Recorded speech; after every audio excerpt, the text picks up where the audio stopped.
welcome back. You're back with me on IBGR.network. I am your host, Arthie Moore.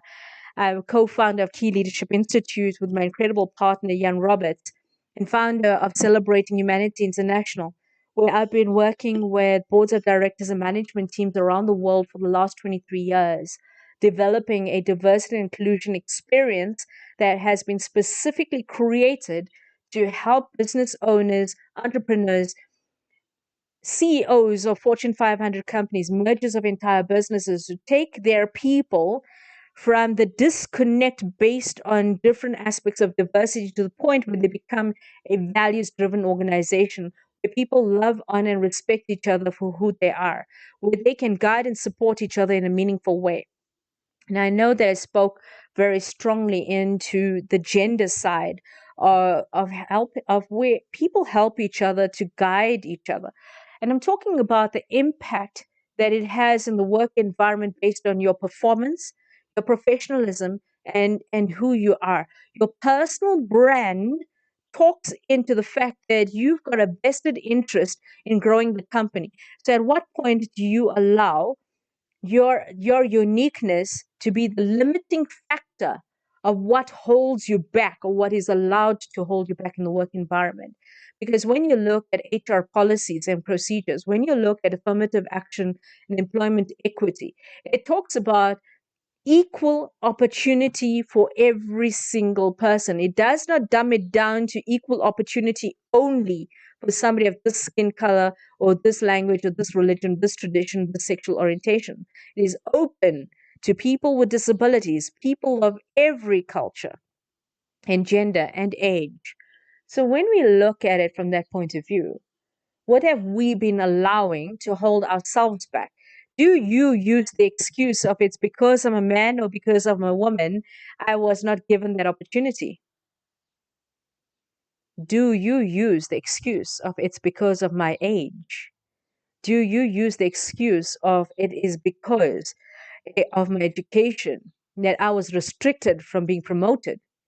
Have you thought about the fact that maybe it's your attitude or your behavior or your lack of respect or the fact that you are sarcastic or you make sexual jokes or you bully people or you allow your personality to dominate over people or because you're condescending or maybe your personality type, you're a perfectionist, has got such high demands that you write people off before they've even breathed in your direction?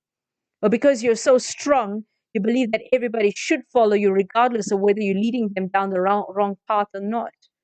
Or is it because you're so complacent that other people will enjoy the jobs that you long for, but you refuse to step up for? Or is it because you're so busy having fun, you've forgotten the reality of professionalism in your environment? Have you thought about that? Have you thought about the fact that maybe the way you communicate is unacceptable to some people? When you look at diversity and inclusion, I beg the question, what parts have you actually thought about for yourself personally and the way you're impacting people or the way you're holding yourself back? At what point have you looked strongly into the fact that the work environment will respond to you and your beliefs and your energy of what you put out? Or are you so aggressive and you're so loud and outspoken that everybody is always against you? It's those people who are too stupid to do their jobs. It's those people who are incompetent. Who are those people? Because those people are being judged by you and are limited by your judgments. That is why they'll never live up to your expectations. So you see, diversity and inclusion, you cannot put a one size fits all and say, I understand your organization and I know where you're coming from. No, I don't. Until I interact with you and I see how you interact with people, it'll always just be a nice to have program. And see, global entrepreneurs, they encourage diversity and inclusion. They look and they seek knowledge and they are always innovating and upgrading their thinking around all of the different aspects of leading a business, influencing in a business, and impacting in a business. So when we look at it from that point of view, we realize that we're getting to the point where we need to know what we need to do differently. And there is a saying, when I was reading the book, I came across a few excerpts in the book, Think and Grow Rich. And that stood out for me because there is a part in it, and that's the book that's written by Napoleon Hill. Uh, there's a part that says success requires no explanation, failure permits no alibis. Now, and I loved that because that stimulated my thinking immediately and it intrigued me. And I thought, I want to understand that a little bit more. And where does that fit into diversity and inclusion? And I thought, well, it actually is talking into a personal journey and a personal experience. Now, isn't that part of diversity and inclusion?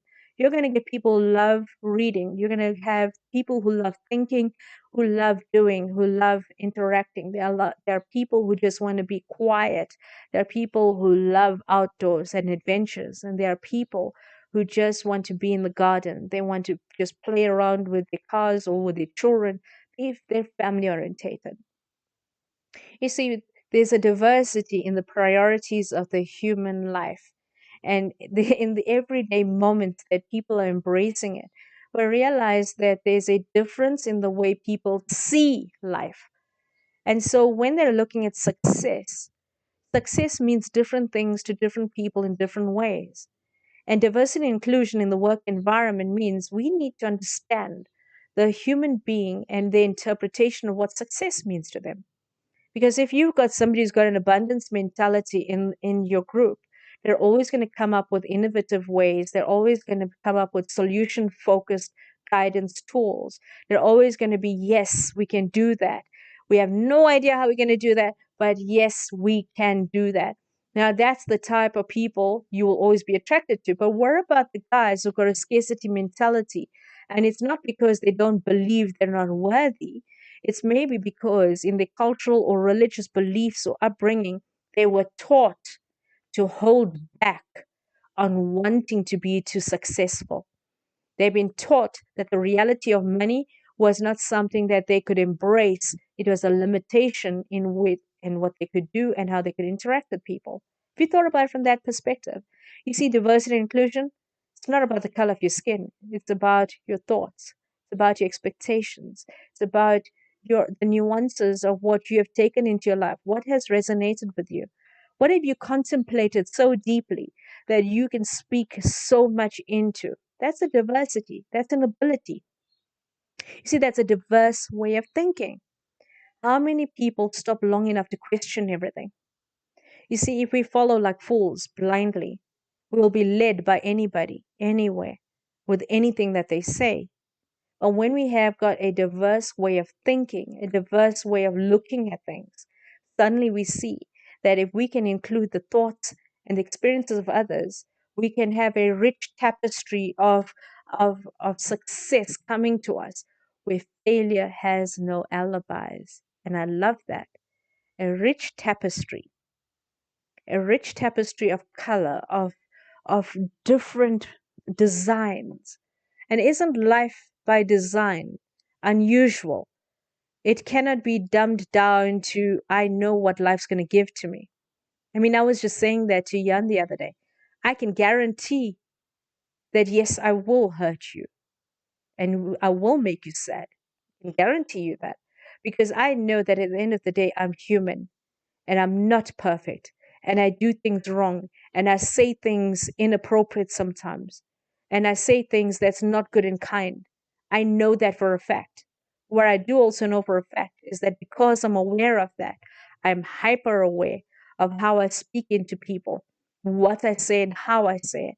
I'm thoughtful about how I breathe life into people's ideas and their goals and their dreams. I'm more thoughtful about that.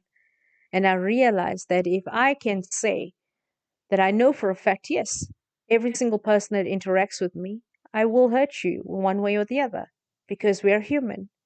But I'm guaranteeing you that before we ever get to that point, I will build you. I will help you. I will uplift you. I will encourage you. I will entice you to see the brilliance of who you are as a human being. I will help you to see that there is a depth to you as a human being that should be honored and it should be adored by every single person you interact with. And if we cannot make people feel that way, what is the whole point? What is the whole point of being inclusive? if we cannot actually respect ourselves first, then respect people in the way they wish to be respected, we need to step up. Everybody deserves an opportunity to grow. Everybody deserves the chance to shine. Everybody deserves personal development. Everybody needs to be upgraded. Everybody deserves to be led towards an amazing end goal that shows that the vision that we seek is one where we've got global impact, where there are no wars based on religion. There are no wars based on the anger and prejudices of our past histories. We do not fight the wars of injustice by using gender one against the other. We understand that every single human being deserves a place on this earth. And when we do that, we can then truly engage and encourage people on a different level. And so when we look at it, the global entrepreneur encourages diversity and inclusion on a very different level. I'm Arthie Moore, your host for today. I'm coming to you live from South Africa as your host and your on-air talent on www.ibgr.network. It is a privilege and an honor to speak into you into this topic. And I know that when I come back next week, I'm going to be engaging with you in another fantastic topic. And that is Ladies and Gentlemen Unite, a movement that I have created to help people to find a balance based on the imbalances and injustices in this world that has torn people apart. I believe that at the end of the day, we all deserve to be loved, honored, and respected as human beings. And with that, I'm going to sign out and say thank you for being you. Thank you for listening to me. And I wish you the most incredible afternoon wherever you are or evening. Take care and have fun. Until then, bye bye.